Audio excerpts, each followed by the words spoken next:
हम सभी यह जानते हैं कि मुगलों ने हमारे देश भारत पर कई सालों तक राज किया, लेकिन क्या आप जानते हैं इतने सालों तक मुगल हुकूमत बरकरार रखना कोई मामूली बात नहीं है। हमें यह तो पता है कि बाबर ने पानीपत की पहली लड़ाई में इब्राहिम लोदी को हराकर पहला मुगल परचम देश में फहराया था। इसके बाद उसका उत्तराधिकारी उसका पुत्र हुमायूं था, उसके बाद अकबर आया, उसके बाद उसका पुत्र जहांगीर, उसके बाद शाहजहां और अंतिम मुगल शासक औरंगजेब था। आज हम आपको एक ऐसा सच बताने जा रहे हैं जो आपने कभी सुना भी नहीं होगा।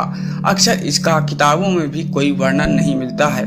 कहते हैं ना, हर कामयाब आदमी के पीछे एक महिला का हाथ होता है। तो आज हम आपको मुगल शासनकाल की कुछ ऐसी ही ताकतवर महिलाओं के बारे में बताने जा रहे हैं जिनका इतिहास में बहुत ही बड़ा योगदान था। तो दोस्तों, अगर आप इस तरह का वीडियो देखना पसंद करते हैं और चैनल पर नए हैं तो चैनल को लाइक करें, सब्सक्राइब करें और लोगों में शेयर करें। चलिए वीडियो को आगे बढ़ाते हैं।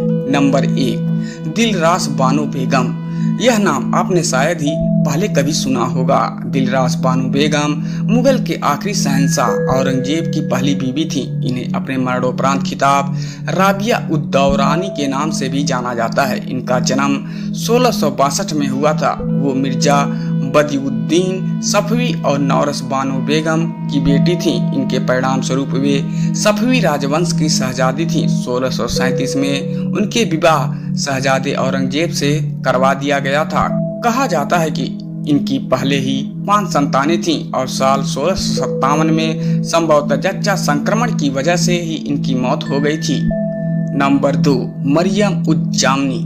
इन्हें तो कौन नहीं जानता। मरियम जामनी आमेर के राजा भरमल की बेटी थी। इनका नाम जोधाबाई था। अकबर के साथ 1562 को सांभर हिंदुस्तान में इनका विवाह हुआ। वह अकबर की तीसरी पत्नी और उसके 3 प्रमुख मलिकाओं में से एक थी। अकबर के पहली मलिका रुकैया बेगम निसंतान थी और उनकी दूसरी पत्नी सलीमा सुल्तान उसके सबसे भरोसेमंद सिपहसालार बैरम खान की विधवा थी। लंबे इंतजार के बाद जब जोधा ने अकबर के बेटे सलीम को जन्म दिया तो अकबर ने उन्हें मरियम जमानी का खिताब दिया, जिसका अर्थ होता है विश्व के लिए दयालु।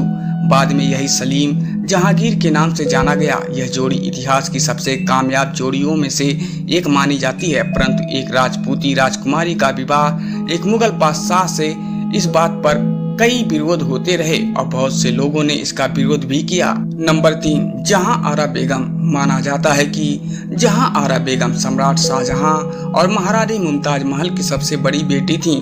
वह अपने पिता के उत्तराधिकारी और छठे मुगल सम्राट औरंगजेब की बड़ी बहन थीं। आपको जानकर यह हैरानी होगी कि इन्होंने ही दिल्ली में चांदनी चौक की रूपरेखा बनवाई थी।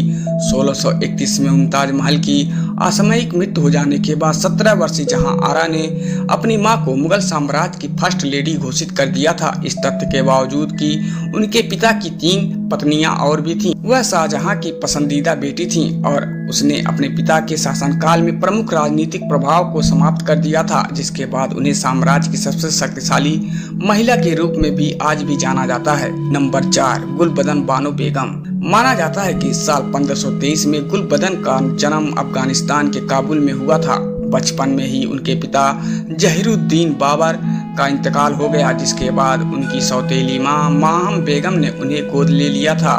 उन्हें बचपन से ही पढ़ने का शौक था और वे फारसी और अपनी मातृभाषा तुर्की में कविताएं भी लिखा करती थीं। वे अपने भतीजे राजकुमार अकबर के बहुत ही करीब थीं और उन्हें रोज कहानियां सुनाया करती थीं। जब अकबर बादशाह बना तब उसने गुलबदन को हुमायूंनामा लिखने का सुझाव दिया। कहा जाता है कि इस तरह मुगल साम्राज्य का इतिहास पहली बार एक औरत के नजरिए से पढ़ा जा सकता था। अगर बात करें हुमायूंनामा की तो हुमायूंनामा में गुलबदन बेगम ने सिर्फ बादशाह हुमायूं और उनके शासन के बारे में ही नहीं बल्कि एक शाही परिवार की दिनचर्या का और मुगल जनान खाने के अंदर के जीवन का बखूबी वर्णन किया है। नंबर 5, नूरजहां। इस नाम से तो आप वाकिफ ही होंगे या कहीं ना कहीं तो इस नाम को जरूर सुना होगा। 1611 ईस्वी में जहांगीर से शादी करने के बाद उन्हें 1613 में बादशाह बेगम बनाया गया। कहा जाता है कि वह बेहद खूबसूरत होने के साथ साथ बेहद ही बुद्धिमान थीं, साथ ही वह शास्त्र कला में भी पूरा निपुण थीं। कहा जाता है कि 1619 ईस्वी में उसने एक ही गोली से शेर को मारकर गिरा दिया था। इसके फलस्वरूप जहांगीर के शासन का समस्त भार उसी पर आ पड़ा। इसके बाद उनके शासन में बहुत ही विद्रोह रहा, जहांगीर के जीवन काल में नूरजहां सर्वशक्ति संपन्न रही, लेकिन 1627 ईस्वी में जहांगीर की मृत्यु के उपरांत उसकी राजनीतिक प्रभुत्ता नष्ट हो गई। इसके बाद नूरजहां की मृत्यु 1645 ईस्वी में हो गई थी। तो दोस्तों, आप लोगों को वीडियो कैसा लगा आप हमें कमेंट करें, और हमारे चैनल पर नए हैं तो चैनल को लाइक करें, सब्सक्राइब करें और लोगों में शेयर करें। धन्यवाद।